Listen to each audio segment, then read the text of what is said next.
চিত্রিত করিয়া লইয়াছি।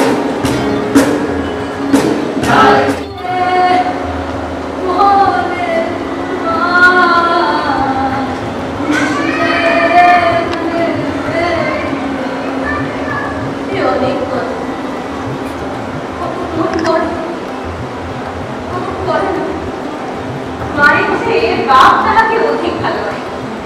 বাপের কথা তাহার অল্প অল্প মনে পড়ে।